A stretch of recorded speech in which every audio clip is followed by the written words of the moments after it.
Assalamualaikum warahmatullahi wabarakatuh. Perkenalkan, nama saya Svianor, NIM 17101631013. Jadi saya berkuliah di Universitas Lambung Mangkurat, Fakultas Keguruan dan Ilmu Pendidikan, Program Studi Pendidikan Bahasa dan Sastra Indonesia. Jadi video kali ini kita akan belajar mengenai mata kuliah psikolinguistik. Nah, kita akan belajar dari buku Abdul Khair ya, psikolinguistik, yang diterbitkan oleh Renika Cipta tahun 2015. Ini bukunya ya, bisa dilihat teman-teman. Ini buku yang akan kita pelajari pada video kali ini mengenai mata kuliah psikolinguistik. Nah, jadi kita akan mempelajari tentang gangguan berbahasa. Ada yang tahu gangguan berbahasa itu apa? Nah, jadi di dalam buku ini terdapat materi tentang gangguan berbahasa pada bab ke-8 ya, halaman 148. Nah, bisa dilihat di situ ya teman-teman. Nah, jadi kali ini kita akan membahas tentang gangguan berbahasa. Apa itu gangguan berbahasa? Ada yang tahu? Nah, kalau begitu mari kita pelajari apa itu gangguan berbahasa. Nah, di sini dijelaskan gangguan berbahasa ini secara garis besar dapat dibagi dua ya teman-teman. Gangguan berbahasa dapat dibagi jadi dua. Nah, yang pertama gangguan akibat faktor medis. Nah, dan kedua akibat faktor lingkungan sosial. Yang dimaksud dengan faktor medis ada yang tahu? Nah, faktor medis adalah gangguan baik akibat kelainan fungsi otak maupun akibat kelainan alat-alat bicara. Jadi dalam faktor medis ada gangguan terjadi kelainan pada fungsi otak ataupun kelainan pada alat-alat berbicara. Nah, sedangkan yang dimaksud dengan faktor lingkungan sosial adalah lingkungan kehidupan yang tidak alamiah manusia, seperti tersisih atau terisolasi dari lingkungan kehidupan masyarakat manusia yang sewajarnya. Nah, itu faktor dari lingkungan, gangguan dari faktor lingkungan tersebut. Nah, baiklah kita lanjut lagi. Secara medis menurut Siddhartha 1984 ya teman-teman, gangguan berbahasa ini dapat dibedakan atas 3 golongan. Nah, gangguan berbahasa dapat dibedakan menjadi 3 golongan menurut ahli Siddhartha tahun 1984. Nah, kita simak ya. Yang pertama itu ada gangguan berbicara, yang kedua ada gangguan berbahasa, dan yang ketiga ada gangguan berpikir. Ya, ketiga gangguan itu masih dapat diatasi kalau penderita gangguan itu mempunyai daya dengar yang normal bila tidak tentu menjadi sukar atau sangat sukar. Nah, jadi gangguan itu masih bisa diobati ya teman-teman kalau si penderita itu masih memiliki pendengaran yang masih normal dan bila tidak tentu menjadi sukar atau sangat sukar. Ya teman-teman, diingat ya teman-teman, menurut dari ahli Siddhartha tahun 1984 ya. Nah, gangguan berbahasa tadi masih ingat kan ada 3, dapat dibedakan menjadi 3. Yang pertama gangguan berbicara, yang kedua gangguan berbahasa, dan yang kedua tadi gangguan berbahasa, dan yang ketiga adalah gangguan berpikir ya. Nah, yang akan kita bahas adalah yang kita fokuskan adalah gangguan berbicara. Nah, ada yang tahu apa itu gangguan berbahasa berbicara? Nah, mari kita simak penjelasan berikut. Nah, gangguan berbicara merupakan aktivitas motorik yang mengandung modalitas fisikis. Oleh karena itu, gangguan berbicara ini dapat dikelompokkan ke dalam 2 kategori. Nah, dalam gangguan berbicara itu teman-teman ada 2 kategori. Diingat ya teman-teman. Yang pertama itu gangguan mekanisme berbicara yang berimplikasi pada gangguan organik, dan yang kedua gangguan berbicara psikogenik. Ya teman-teman, diingat ya teman-teman, ada 2 macam kategori dalam gangguan berbicara. Diingat ya teman-teman. Yang pertama itu gangguan mekanisme berbicara yang berimplikasi pada gangguan organik, Dan yang kedua, gangguan berbicara psikogenik. Nah, kita fokuskan ya teman-teman, gangguan kita menjelaskan pada kali ini kita fokuskan pada gangguan berbicara psikogenik. Nah, lebih jelasnya mari kita cari tahu apa penjelasan gangguan berbicara psikogenik. Nah, gangguan psikogenik ya teman-teman. Nah, gangguan berbicara psikogenik ini sebenarnya tidak bisa disebut sebagai suatu gangguan berbicara. Mungkin lebih tepat disebut sebagai variasi cara berbicara yang normal, tetapi yang merupakan ungkapan dari gangguan di bidang mental, gangguan pada mentalnya teman-teman. Gangguan berbicara ini modalitas mental yang terungkap oleh cara berbicara sebagian besar ditentukan oleh nada, intonasi, dan intensitas suara, lafal, dan pilihan kata. Ujaran yang berirama lancar atau tersendat-sendat dapat juga mencerminkan sikap mental si pembicara. Jadi ujaran berirama lancar atau tersendat-sendat itu dapat juga mencerminkan sikap mental pada penderita gangguan berbicara psikogenik tersebut. Nah, ujaran yang gangguan berbicara psikogenik ini antara lain sebagai berikut. Nah, jadi ada bagian-bagiannya ya teman-teman, gangguan berbicara psikogenik ini. Nah, kita sebutkan dulu ya. Yang pertama itu ada gangguan berbicara manja. Nah, ada yang tahu pasti dalam pikiran kalian itu masih ada lah pengertian pada kata manja itu ya kan teman-teman, gangguan berbicara manja. Mari kita simak penjelasannya berikut. Nah, disebut berbicara manja karena ada kesan anak orang yang melakukannya meminta perhatian untuk dimanja. Umpamanya kanak-kanak yang baru terjatuh, terluka, atau mendapat kecelakaan terdengar adanya perubahan pada cara berbicaranya. Nah, jadi ketika si anak itu dalam keadaan sakit, terjatuh, terluka, ataupun terjadi kecelakaan, maka akan terjadi perubahan pada cara bicara sang anak tersebut ya teman-teman.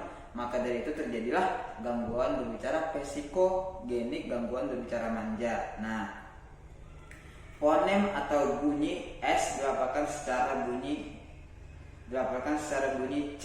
Nah, fonem S dilafalkan sebagai bunyi C. Itu perubahannya teman-teman, sehingga kalimat saya sakit jadi tidak suka makan, sudah saja ya. Nah, kalimat seperti ini, saya sakit jadi tidak suka makan, sudah saja ya, akan diungkapkan menjadi saya sakit jadi tidak suka makan, saya sakit jadi tidak suka makan, udah saja ya. Nah, itu adalah perubahan cara berbicara sang anak ketika sang anak itu mengalami terjatuh, terluka, ataupun kecelakaan, ataupun yang menyebabkan pada sang anak itu rasa sakit. Jadi sang anak itu mengalami gangguan berbicara manja psikogenik ya teman-teman. Diingat itu teman, gangguan berbicara manja. Dengan berbicara demikian dia mengungkapkan keinginannya untuk dimanja. Sang anak itu ingin dimanja kepada orang-orang agar cara bicara itu berubah lah. Seperti yang saya katakan kalimat tadi, gejala seperti ini kita dapati juga pada orang tua pikun. Nah, orang tua pikun juga bisa mengalami gangguan berbicara manja ya teman-teman. Atau jompo biasanya wanita ya, orang tua wanita, biasanya wanita. Gejala ini memberikan kesan bahwa struktur bahasa memiliki substrat cerebral. Namun bagaimana struktur organisasinya belum diketahui dengan jelas, masih dalam penelitian ya teman-teman. Yang tadi itu adalah gangguan berbicara psikogenik, yaitu berbicara manja pada orang ya teman-teman. Diingat itu mengenai gangguan berbicara manja psikogenik. Dan yang berikutnya ya teman-teman ada. Nah, berikutnya kita akan membahas berbicara kemayu. Yang kedua ya teman-teman, dari gangguan berbicara psikogenik. Yang pertama tadi gangguan berbicara, dan yang selanjutnya ada ada gangguan berbicara kemayu. Nah, ada yang tahu teman-teman apa itu berbicara kemayu? Nah, kalau begitu mari kita simak penjelasan berikut. Nah, berbicara kemayu istilah dari Siddhartha 1989 berkaitan dengan perangai kewanitaan yang berlebihan. Nah, jika seorang pria bersifat atau bertingkah laku kemayu, jelas sekali gambaran yang dimaksudkan oleh istilah tersebut. Berbicara kemayu dicirikan oleh gerak bibir dan lidah yang menarik perhatian dan lafal yang dilakukan secara ekstra menonjol, ya, atau ekstra lemah gemulai dan ekstra memanjang. Ya, meskipun berbicara seperti ini bukan suatu gangguan ekspresi bahasa, tetapi dapat dipandang sebagai sindrom fonologik yang mengungkapkan gangguan identitas kelamin, terutama jika yang dilanda adalah kaum pria. Nah, jika gangguan berbicara kemayu ini yang dilakukan oleh kaum pria, maka terjadi gangguan identitas kelamin, terutama jika yang dilanda itu adalah kaum pria, ya teman-teman. Yang disebut yang cara berbicara itu seperti lebih menonjol, lebih kemayu lah cara berbicara seorang pria, maka terjadilah gangguan pada identitas kelamin, ada gangguan berbicara kemayu, ya teman-teman. Nah, berikutnya yang ketiga, ya teman-teman, gangguan berbicara gagap. Nah, ada yang tahu? Pasti sering ya mendengar apa kata gagap tersebut. Nah, kalau begitu mari kita simak penjelasan gangguan berbicara gagap. Nah, gagap adalah berbicara yang kacau karena sering tersendat-sendat, mendadak berhenti, lalu mengulang-ulang suku kata pertama, kata-kata berikutnya, dan setelah berhasil mengungkapkan kata-kata itu, kalimat dapat diselesaikan. Acap kali si pembicara tidak berhasil mengungkapkan suku kata awal. Nah, hanya dengan susah payah berhasil mengungkapkan konsonan atau vokal awalnya saja, teman-teman, itu berbicara gagap. Lalu dia memilih kata lain dan berhasil menyelesaikan kalimat tersebut meskipun dengan susah payah juga. Dan dalam usahanya mengucapkan kata pertama yang barangkali gagal, pembicara menampakkan rasa letih dan rasa kecewanya. Apa yang menyebabkan terjadinya gagap ini belum diketahui secara tuntas, ya teman-teman. Namun hal-hal berikut dianggap mempunyai peranan dalam menyebabkan terjadinya kegagapan itu. Nah, jadi gagap itu teman pengulangan kata ataupun konsonan awal kata yang sering terjadi pada si pembicara tersebut. Nah, terjadi pengulangan terus, ya teman-teman.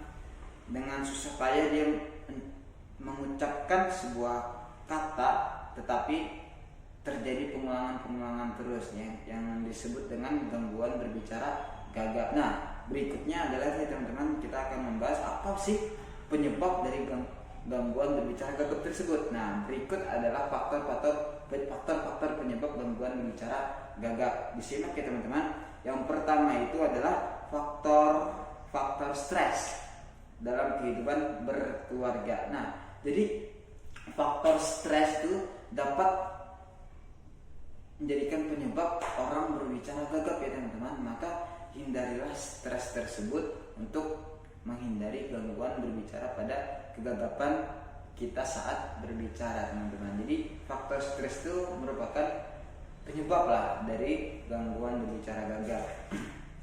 Dan yang kedua, pendidikan anak yang dilakukan secara keras dan ketat dengan membentak-bentak serta tidak menjadikan anak berargumentasi dan membantah. Jadi kalau kita mendidik anak itu dengan keras ataupun ketat dan dengan cara membentak-bentak sang anak, tidak memberikan kebebasan untuk berargumentasi ataupun memberikan pendapat pada sang anak, itu bisa menyebabkan faktor ataupun penyebab dari kegagapan pada sang anak tersebut. Ya, jadi hati-hati ya teman-teman, kalau kita sedang mendidik seorang anak, jangan terlalu keras ataupun jangan terlalu ketat kepada sang anak, ataupun sampai terlalu keras lah dalam membentak-bentak pada sang anak tersebut. Maka kita harus mendidik anak itu dengan secara bijaksana lah dalam memilih cara untuk mendidik anak kita agar sang anak itu menjadi karakter yang baik dan tidak terjadi gangguan berbicara pada kegagapan sang anak tersebut gitu kan. Ya harus berhati-hati juga kita dalam mendidik sang anak. Untuk itu lebih memilih lah bagaimana secara bijak kita mendidik anak tersebut. Nah, begitu ya teman-teman. Yang berikutnya adalah adanya kerusakan pada belahan otak ya teman-teman. Yang kita bisa sebut hemisfer yang dominan. Nah, jadi kegagapan itu bisa terjadi karena ada kelainan ataupun kerusakan pada belahan otak pada orang ya teman-teman. Itu merupakan faktor penyebab dari kegagapan tersebut. Nah, berikutnya ada faktor neuritik familial. Nah, familial mungkin ada yang tidak terlalu pernah mendengar ya yang disebut dengan neuritik familial. Mari kita simak penjelasan berikut. Dulu ada anggapan bahwa gagap terjadi karena adanya pemaksaan untuk menggunakan tangan kanan pada anak-anak yang kidal. Nah, tangan anak-anak yang kidal, pemaksaan menggunakan tangan kanan, tetapi sang anak tersebut lebih dominan kepada tangan yang kiri ataupun kidal ya teman-teman. Terjadi pemaksaan pada sang anak tersebut. Nah, mari kita lanjut. Namun kini anggapan tersebut tidak dapat dipertahankan. Menurut Siddhartha 1989, kegagapan adalah disfasia yang ringan. Menurut Siddhartha, kegagapan ini lebih sering terjadi pada kaum laki-laki daripada kaum perempuan dan lebih banyak pada golongan remaja daripada golongan dewasa. Chow Chat 1983. Jadi kegagapan ini lebih sering terjadi pada remaja dibandingkan dengan dewasa dan lebih sering terjadi pada kaum laki-laki dibandingkan dengan kaum perempuan ya, begitu ya teman-teman. Menurut Chow Chat 1983. Nah, itu yang ketiga tadi gangguan berbicara gegap. Berikutnya ada gangguan berbicara latah. Nah, pasti pernah dengar kan kata latah, sering pasti di televisi sering menjadi candaan orang ketika melawak, yaitu candaan latah ya teman-teman. Nah, mari kita simak penjelasan apa itu gangguan berbicara latah. Nah, latah sering disamakan dengan ekolala ya teman-teman, yaitu perbuatan membeok atau menirukan apa yang dikatakan orang lain. Menirukan ketika orang berbicara dengan mengejutkan seperti itu, maka sang orang yang latah tersebut menirukan apa yang dikatakan oleh orang yang mengejutkan tadi. Ya, nah, tetapi sebenarnya latah adalah suatu sindrom yang terdiri atas curah verbal repetitif yang bersifat jorok, koprolala ya, yang bersifat jorok, dan gangguan lokomotorik yang dapat dipancing, jadi terpancing. Koprolala pada latah ini berorientasi pada alat kelamin laki-laki. Yang sering dihinggapi penyakit latah adalah orang perempuan berumur 40 tahun ke atas. Nah, yang mungkin keseringan terjadi orang latah adalah kaum perempuan yang di atas umur 40 tahun ke atas ya teman-teman.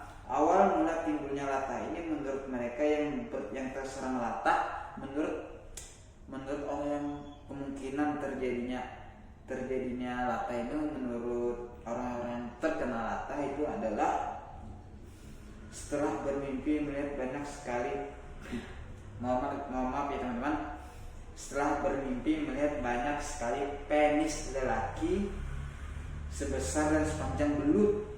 Latah ini punya korelasi dengan kepribadian histeris, terkejut ya teman-teman. Latah ini merupakan excuse atau alasan untuk dapat berbicara dan bertingkah laku porno.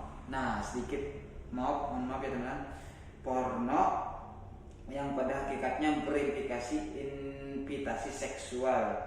Nah, seperti itu teman. Jadi latah ini lebih dominan pada kaum perempuan yang di atas umur 40 tahun ke atas, yang menurut orang yang terkena latah tersebut. Jadi teman-teman, jadi awal mula terkena latah ini menurut pandangan orang mereka yang terkena tersebut adalah melalui awal mulanya itu bermimpi melihat penis sebesar dan sepanjang belut. Nah, jadi seperti itu ya teman-teman. Ya sedikit porno lah. dari cerita ataupun pandangan orang-orang yang terkena latah, yang awal mula terkena latah pada kaum perempuan di atas 40 tahun ke atas. Jadi begitulah pengertian dari gangguan berbicara latah psikogenik ya teman-teman.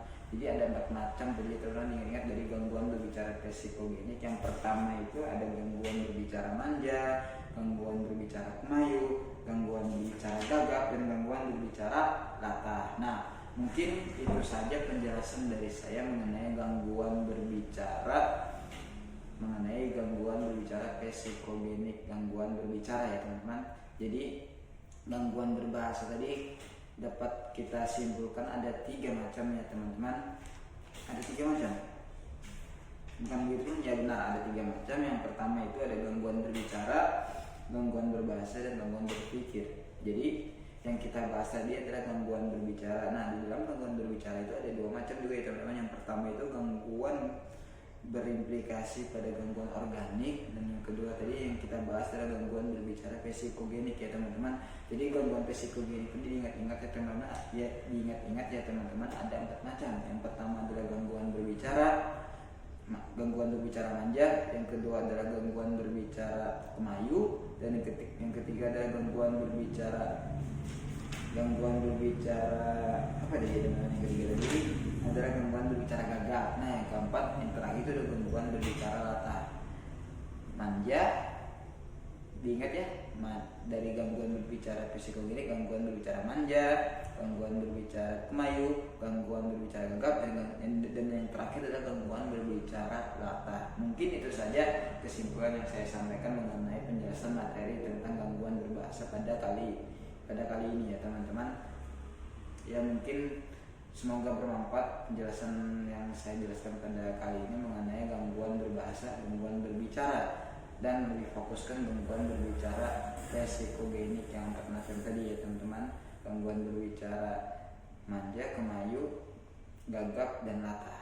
Mungkin itu saja yang bisa saya sampaikan. Mohon maaf apabila ada kekurangan yang saya sampaikan ya teman-teman, mohon dimaafkan.